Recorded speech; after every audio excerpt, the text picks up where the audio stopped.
Contrary to popular belief, villains in One Piece always get what they want. Now, I'm not sure where this whole misconception started that villains never get what they want in One Piece and they never truly achieve their dreams, because in actuality, the exact opposite is true. I somewhat can understand the misconception because on the surface, villains normally get thwarted by the Straw Hats. So I will concede the point that villains' arc goals and dreams within the arc are normally stopped, but I would argue that their overall dreams and goals are always accomplished, at least to some extent.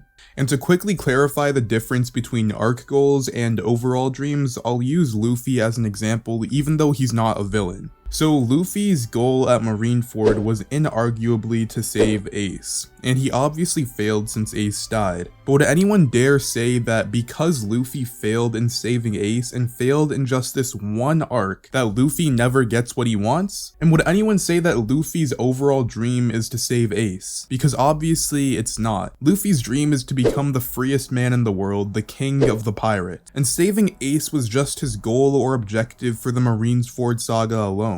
So really, the only difference between Luffy and the villains in this aspect is that we get to see Luffy for close to 1,000 chapters now, but we only get to see a villain in one arc and then we don't see them again. So normally all we do is just see them fail, but as I just proved with Luffy, villains fail in terms of their arc goals, but their overall dreams are always achieved, albeit they're sometimes morphed. And this is exactly why I think that Kaido must die in Wano.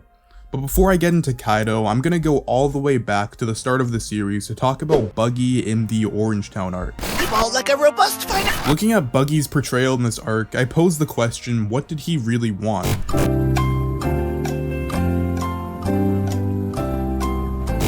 And obviously D is the right answer, as Buggy definitely wanted you to like the video and subscribe to the channel, but in all seriousness, the real answer is none of the above. Buggy didn't really have a big goal or dream in this arc. He was just a pirate doing pirate things. He was kind of just messing around, destroying and pillaging the town. And as for Buggy's goal within the arc, he wanted to kill Luffy and Zoro. But it's not like killing Luffy and Zoro was some spectacular dream of his. He was just a pirate being a pirate. Then when the Straw Hats interfered, he set a new temporary goal of killing them. And like I stated earlier, this would be Buggy's arc goal, and he did fail since he didn't kill Luffy, Zoro, or even Nami. But in no way is this Buggy's dream. I'm not exactly sure what Buggy's real dream is, but it's implied that it may have something to do with treasure. And to that regard, Buggy's already achieved his dream and even grown a formidable crew in the process. And even if you disagree and think that Buggy's dream is something much deeper and doesn't actually have to do with treasure, Luffy's actions unarguably in Orangetown did not get in the way of the bigger picture for Buggy. So whatever Buggy's real dream is, he might have failed his arc goal in killing the Straw Hats, but his dream is still intact and he'll still eventually get to fulfill his dream. Now, the only argument I can hear is that maybe Buggy isn't really a villain, maybe Buggy's more of an anti-hero, maybe he's a joke, and maybe Buggy only worked out this way because he's intended to be an ally of the Straw Hats later. So I'll move on to someone who's undoubtedly a villain, Eneru. And again with Eneru, we have to ask, well, what did he want? So we know for a fact that Eneru wanted to destroy Skypiea by sending it back to the Blue Sea and escape to what he called the Fairyverse, or what we call the Moon. But Eneru's main goal was going to the Moon, and this was explicitly stated, and this was his big plan that he's been doing for pretty much his whole adult life, and what he's been waiting for the whole time. At the end of the day, Eneru had no real reason to destroy Skypiea, besides the fact that he could, and that he was evil with a god complex. And again, you could argue that Eneru didn't get what he wanted because he wasn't able to send Skypiea back to the Blue Sea and kill all the people on Skypiea, but he still inarguably achieved his goal of making it to the Moon. So this is yet another example of Luffy thwarting a villain's arc goal, but not thwarting their overall dream, and in this case, Eneru fully achieved his dream to the fullest regard. Now, you could also say that this is an exception, so I'll now show a more complex and equally evil villain in Doflamingo.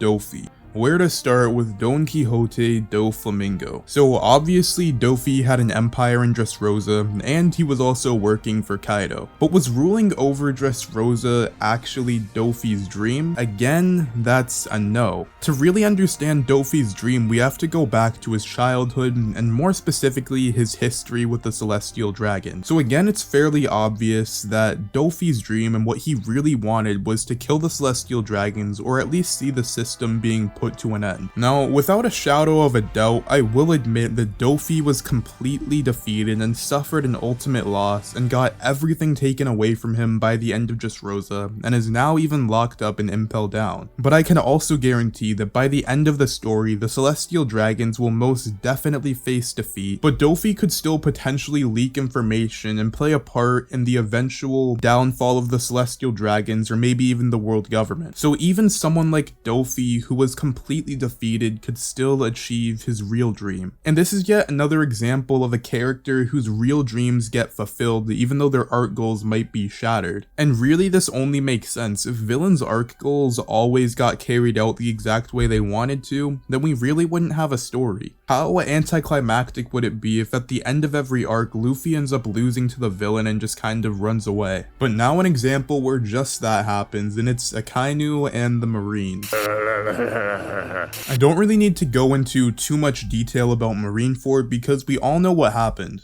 The world government wanted to make a statement by killing the son of the Pirate King. And not only were they able to kill Ace, but also they killed Whitebeard in the process. Now, they definitely created a much worse monster in Blackbeard in the process, but they still achieved their goal at the end of the day.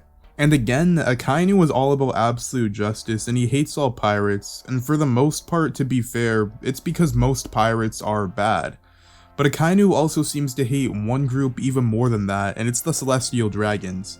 So it's even more likely that not only will the Marines have achieved their goal by winning at Marineford, but also by the end of the series they'll achieve their collective goal with the separation of the Marines from the Celestial Dragons, leading to their eventual downfall.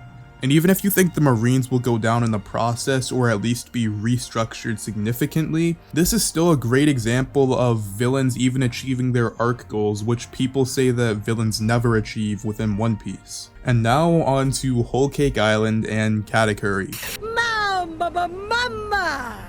There's so much I can say about Kat, but he follows the same pattern as everyone else I've previously mentioned. Kat failed in stopping Luffy from escaping, but was that really his dream? His dream is still somewhat unclear to me, but it for sure was not to stop Luffy. There's no way that Katakuri's main goal was to stop Luffy from escaping Whole Cake Island, and that's all he wanted for his life. His overall dream is to protect his siblings, and to do that, he had to put on this facade, charading around as an undefeatable monster that has never been knocked on his back. And in some sense, Luffy kind of relieved Katakuri by finally putting him down. And without going into too much detail about my theory for the Big Mom Pirates, I think that eventually something will happen to Big Mom, which would actually fulfill Katakuri's true dream of protecting his siblings, since it's been shown that Big Mom is ironically the most dangerous person in her own children's life. And everything in this video so far has led up to Kaido. So first off, what are Kaido's goals and dreams? So he has a couple. The first is that Kaido wants to start the greatest war ever of all time and just wants to fight just utter chaos.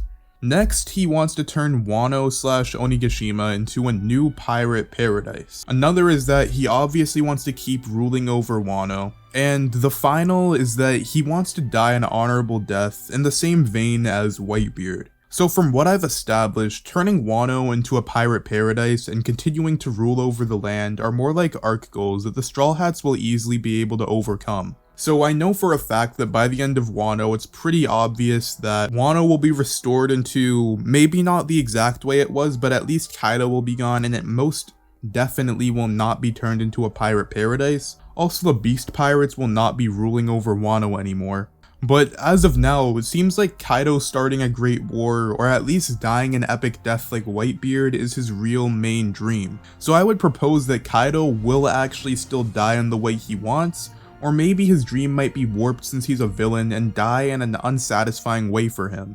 Now, The only caveat to Kaido potentially not dying is that he actually has a different dream entirely, and him wanting to die is more of a side effect. Like maybe he's depressed about something that went wrong with his real dream, or just something that happened in his life. So if that's the case, that's the only reason that I could see that Kaido won't die. But even besides that, there's another reason why I think that Kaido must die. That's because Kaido either has to die, get Talk no Jutsu'd and have a change of heart, or he has to get heavily nerfed. So the reason why I say that is Kaido canonically has been captured by the Marines and just escaped, and just been captured and tried to be executed multiple times. So if Kaido were to get dragged off by Marines like villains of previous arcs have, he would just come right back and terrorize Wano all over again. And also, this is an arc where Luffy and the Straw Hats need to free Wano from the tyrannical rulership of Kaido, so they can't just run away after getting a few hits in. So really, the only other option is something that cripples Kaido to the point where he can't be a physical threat anymore,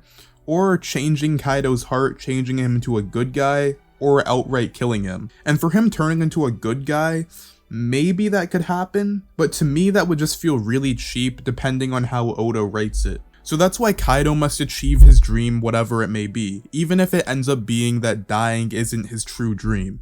I hope you guys enjoyed this more analytical discussion style video. I'll have another video, more of a theory on how I specifically think Kaido will die. It's gonna come out next Wednesday. Let me know your thoughts in the comments, and make sure to like and subscribe.